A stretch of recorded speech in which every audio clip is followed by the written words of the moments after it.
नहीं, इसको पैसा जेब में ना है। गांजा का बड़ी बढ़िया तलब लगल है। अरे वह कुल तो लगत हो, दोनों वह लगत हम मोटका दुबर का दोनों हम हमारे गांजा ना है पिए के हैं, एक पैसा ना जेबी में है। चलत है आज मार के सारन का भूसा हम निकाल ले।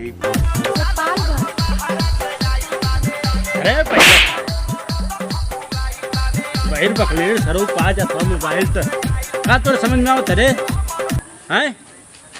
का हो? का देखत रे रे? हम केसरिया गाना सुनत रहनी हो। केसरिया गाना सुनत रहना? केसरिया का ना, केसरिया का का पा जाता मोबाइल सरो केसरिया का खत्म कर देता। कहाँ का कर्जा ले लेके भरावत रिचार्ज तो तू एकदम खत्म का गलत हवा। कहाँ का कर्जा? कहाँ पड़िया रे ना कहते कहाँ का कर्जा हो? भाग भाग जाओ उदय दे साथी के खाम की जरी मतलब आपका पियला खाती एकदम दिमाग का खराब कई हवा। अरे भगवान, साथ घर जेकर दुश्मन हो कैसन भाई न मिले। अरे गधा ससुर कहते आउ दिया उदय दे गोरुआ ओइ में खाई न रे। अपन तो पसैया आला ससुर जी। ससुर जी कथी रे? कर्जिया सरौआ जे कपारे पे घगेला चढ़ के नटैता आपके पैसा मांगे, कहाँ से दियाई रे? कहाँ पैसा हो? अरे भैया पैसा मांगे आज को तो कहाँ से दियाई पैसा? हाँ। ई बोला नंबर दवा तो पैसा का कैले हवा? ऐसा करत है रे? अरे यार तू तो हमारा दिमाग खा गईला यार। तो ऐसा भाई रही ना कमाना ताई। तू सरौ दिमाग चाट के उज्जर कर देत हवा, कहत हवा कि कहाँ उज्जर तू के लौकत है? कहाँ उज्जर है? ये बेला में उज्जर कहत हवा। जो भाग यहाँ से भाग यहाँ से। अरे हे अरे गिरा गला रे। सारा मुआ के यार तो हम मसान घर पहुंचा चला रे। अरे अरे पैसा वाले सारे तो अरे पहिरा मुआ दे रे यो दादा। बाप रे बाप। अरे मत के गजवा दे रे सार तो नहीं। अब पैसा जो बाकी रहा प्रधान जी। मैं गाजा में गई बाऊ। अरे प्रधान, अरे प्रधान, अरे ड्राइवर दबा। अरे बाप रे बाप। महाराज उठिए उठिए प्रधान जी उठिए। अरे प्रधान जी मौत के घाटे कुल पहुंचा दिल। अरे बाप रे बाप। मुआ दे बेकार प्रधान के छोड़ प्रधान हमारे गांव। अरे प्रधान निकल रे। अरे गजवा रे बोल रे। अरे गजवा मपी बोल रे। उड़े प्रधान। अरे बाप रे बाप। ए भैया ई कान हो का? पैसा वाला गाजा में गई बोले। ए गाजा में गई वो। पैसा का फरका आवत का रे देखबे रे। पैसा ए फरका आवत। कहाँ खड़ा है? गाजा में गई बोले। रे फरका आवत है के। अरे पैसा दे रे। गाजा में गई बोले। पैसा दे। खड़ा कर दे। अरे मर जाला रे देख। खड़ा करी। पैसा दे। गाजा में गई गाजा पैसा रख लो। देते पैसा सांस ले ला। अरे बाप रे। छोड़े ए गुस्सो कर पहिरा।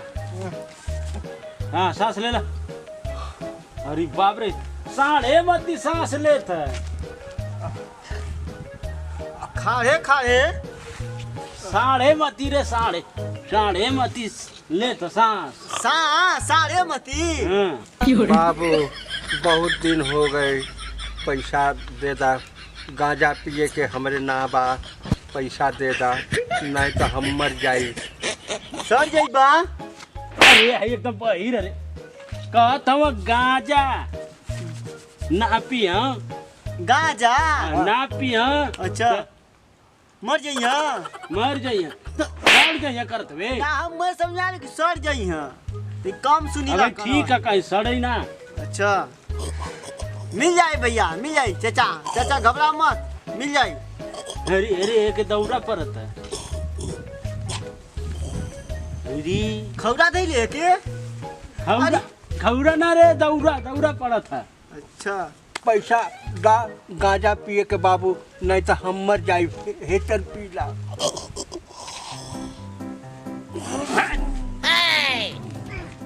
धुआं और फेंक बस भैया एक पैसा दे के भगावा के।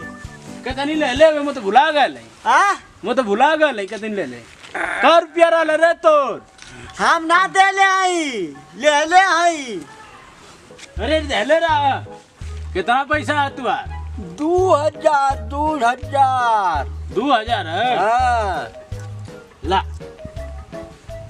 अरे अरे आई याद कर एक जगह कहले रहला चिक बन के आल रहला तो कहला 2000 का सिक्का है तो ले के आइला 2000 पूरा हो गया अब मत ये मांगे देखा 2000 है 13 हाँ ये पूरा हो गया समझ में आया जा कहो भैया है 2000 हाँ भैया का बताइए अरे सबके चूतिया बनावा ना हाँ? आई 2000 ना है अरे 2000 ना है तो 20,000 20,000 है 20,000 20,000 गिर गए बहिरा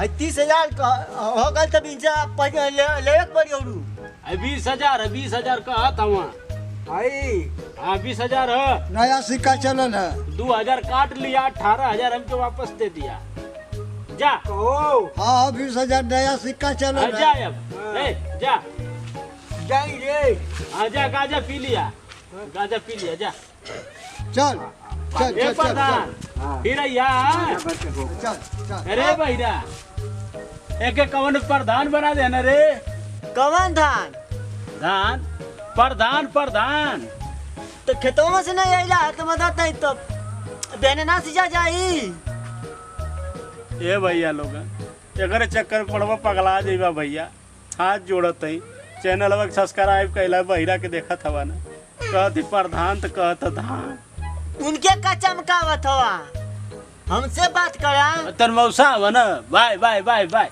बाय बाय